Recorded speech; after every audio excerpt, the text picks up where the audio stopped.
head over to Instagram. Follow me, FiskViciousBlue, Instagram. Go over there, drop some comments and show me some love, all right?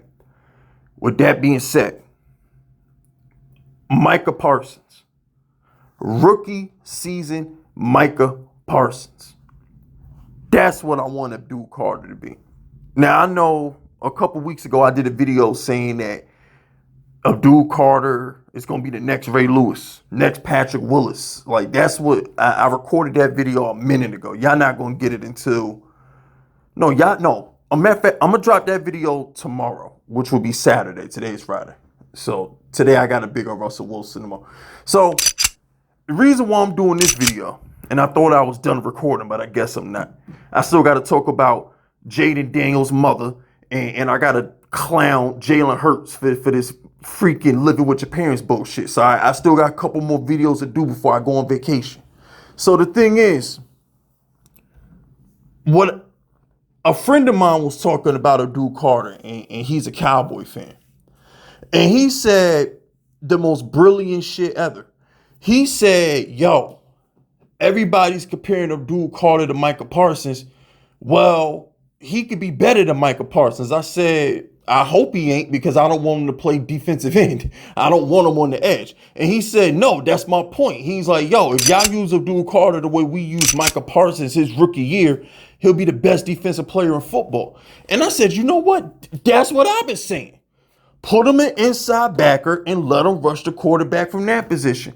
But if you need to play defensive end because Kayvon and Burns are tired, then do that too. Hell, if you want to let him rush from the defensive tackle spot, we saw the footage in the mini camp. We saw the footage of him rushing from the inside spot. Now, granted, they don't got pads on. So, I mean, you know, they don't got pads on, so we don't know how good he'll be as a defensive tackle in the inside tackle spot when the pads is on and that wasn't running, whatever. The point is, if Abdul Carter plays every position on the front seven, that's the best defensive player in football.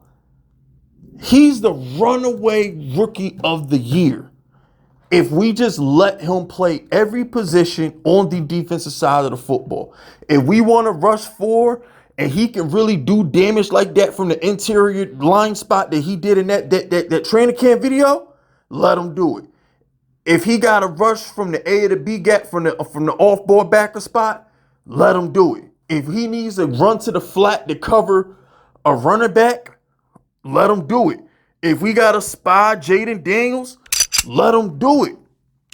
The beauty of the Giants is because we have Kayvon Thibodeau and because we got Brian Burns, we don't actually need him nor want him on the edge.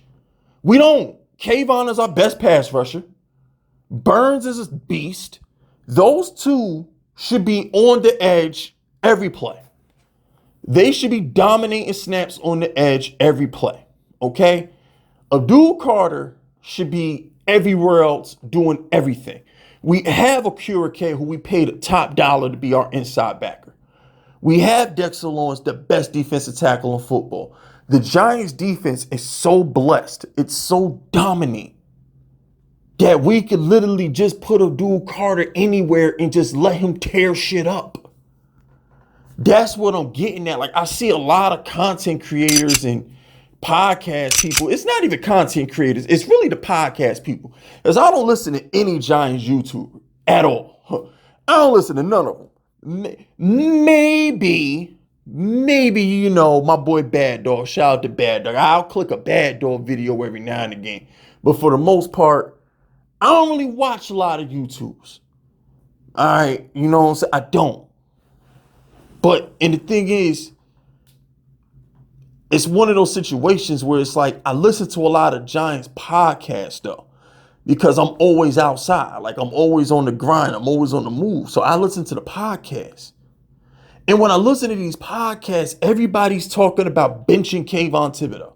Everybody's talking about Kayvon Thibodeau and Abdul Carter should split snaps. Are y'all fucking dumb? Like, it's stuff like that annoys me. Why? You don't have to split snaps. Kayvon could play every snap. We could put Abdul Carter anywhere. Anywhere. He doesn't have to just play on the edge. Why would you bench Kayvon to put Abdul Carter on the edge when you could just line Abdul Carter up in the A-gap and let him rush there with Kayvon coming off the other edge? This whole notion that we need to put Abdul Carter on the edge for pass rush downs and bench Kayvon is dumb. It's dumb. And I don't understand where this energy comes from. I just don't get it. And I sat back, I'm talking to this Cowboy fan, and at the end of the day, bro, Micah Parsons was drafted to be a middle linebacker. Micah Parsons was not drafted to be a pass rusher. Everybody says the Giants passed on Lawrence Taylor. We didn't know Micah Parsons was a pass rusher. Nobody knew Micah Parsons was a pass rusher. So why can't the opposite be true for Abdul Carter? Yeah, we might have drafted Abdul Carter to be a pass rusher, but damn, he looked good at that middle linebacker spot. So just the same way Micah Parsons went from playing inside backer, which is why he got drafted 13th. He doesn't get drafted 13th if the world knew he could rush like that. If the world knew he could rush the passer, he would have went right after Trevor Lawrence. And if you don't believe that, please unsub for me. Like, unsub for me, because I don't want idiots like you watching my content if you think Micah Parsons is going all the way to pick 13 or 11, wherever the fuck the Cowboys and Eagles, well, I forgot, whatever. He's not dropping past 2 if the world knew he was going to be this kind of a pass rusher. Middle linebackers don't get drafted that high. They don't. Dominant pass rushers do. So what I'm trying to say is Micah Parsons, who was supposed to be a middle linebacker, got put at edge by necessity because DeMarcus Lawrence and them dudes got hurt. And then the world found out that he's a monster pass rusher. There's a world where, yeah, we drafted Abdul Carter to rush the passer, but shit, he looked good guarding them tight ends. Shit, he looked good spying Jalen Hurts. Shit, he hits the hell out the hole in the run game. Like, there's a world where he just starts doing other things. So I'm just like, why can't the opposite be true for Abdul Carter? Whereas we drafted a pass rusher, but he's so good at everything else that he's all over the field. And then, if you look at it this way, Abdul Carter is the type of dude who should have like 3 picks. He should have 100 tackles and like 9 sacks. That is a runaway defensive rookie of the year. That should be a regular stat line for Abdul Carter. He should have anywhere from 7 to 10 sacks a season, 100 to 120 tackles, and a couple picks.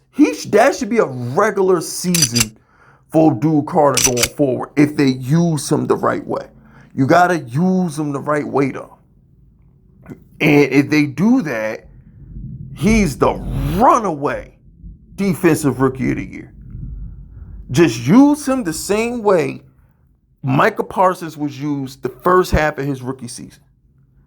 If you're still watching the video, if you're still here, if you really want them Fisk Unit Wolfpack members, tell me what you think in the comment section. Do you want to see him replace Kayvon, or do you want to see him play like rookie Parsons? What you want to see from Abdul Carter? Because he's a better pass rusher than Parsons. So just imagine him rushing up the A and the B gap the way Parsons does it. It's going to be behind Dexter. Could you imagine having to double team Dexter and then have to deal with Abdul Carter? Oh my gosh. Whew. But anyway, oh my gosh, our defense is going to be so nasty. Our defense is going to be nasty. But anyway, that's it. That's all, man. Hit the like button, the sub button, hit all them YouTube buttons. You feel me? My name is FiskVicious, and I approve this message.